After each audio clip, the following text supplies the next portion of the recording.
معزز ناظرین اکرام، آل India Muslim personal لا board نے ہندوستان کے علماء اکرام اور خصوصاً ائمہ اکرام کے لیے بہت اہم ہدایت اور اعلان جاری کیا، جو کہ مسلم پرسنل لا بورڈ نے وقف کی املاک کے متعلق جاری کیا ہے۔ آپ مسلم پرسنل لا بورڈ کے اس اعلان کو سنیں اور اتنا شیئر کریں کہ بھارت کے ہر مسلمان تک پہنچ جائے۔ تو چلیے میں آپ کے سامنے وہ اعلان پڑھ کر کے سنا رہا ہوں جو کہ آل انڈیا مسلم پرسنل لا بورڈ نے اپنے لیٹر پیڈ پر جاری کیا ہے۔ لیٹر پیڈ پہ لکھا گیا ہے: ائمہ و خطبہ وقف کے موضوع پر جمعے میں خطاب کریں۔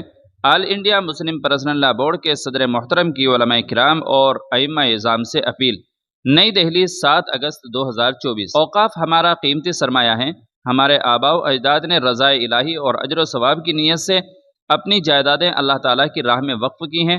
ان اوقاف کی صیانت و حفاظت ہمارا اولین فریضہ ہے۔ برسر اقتدار طبقہ وقف ایکٹ 2013 میں ترمیم کرنا چاہ رہا ہے اور اندیشہ ہے کہ ایسی ترمیم وقف کے ایکٹ میں کی جائے گی جس سے اوقاف کی نوعیت اور حیثیت بدل جائے گی اور اوقاف کا تحفظ غیر یقینی ہو جائے گا۔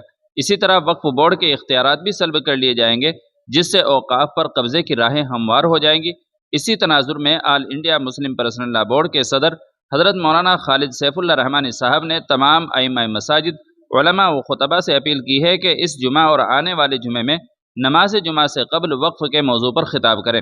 آل انڈیا مسلم پرسنل لا بورڈ کے صدر محترم نے ائمہ مساجد اور علماء و خطبہ کو اس جانب بھی متوجہ کیا کہ وہ اپنے خطاب جمعہ میں وقف کی شرعی حیثیت پر روشنی ڈالیں، نیز مسلمانوں کو اس بات سے واقف کرائیں کہ وقف جائیدادوں پر قبضہ نہایت نازیبہ بات ہے۔ حکومت وقت کے جو عزائم اور ارادے ہیں ان سے بھی لوگوں کو روشناس کرائیں۔ انہوں نے یہ بھی بتایا کہ آل انڈیا مسلم پرسنل لا بورڈ کی جانب وقف کے موضوع پر خطاب جمعہ جاری کیا جا رہا ہے۔ ائمہ و خطبہ اس سے بھی استفادہ کر سکتے ہیں۔ جاری کردہ ڈاکٹر محمد وقار الدین لطیفی، آفس سیکریٹری۔ اس ویڈیو کے بارے میں آپ کی کیا رائے ہے؟ کمنٹ کر کے ہمیں ضرور بتائیے گا اور چینل پر پہلی بار آئے ہوں تو سبسکرائب بھی کر لیجیے گا۔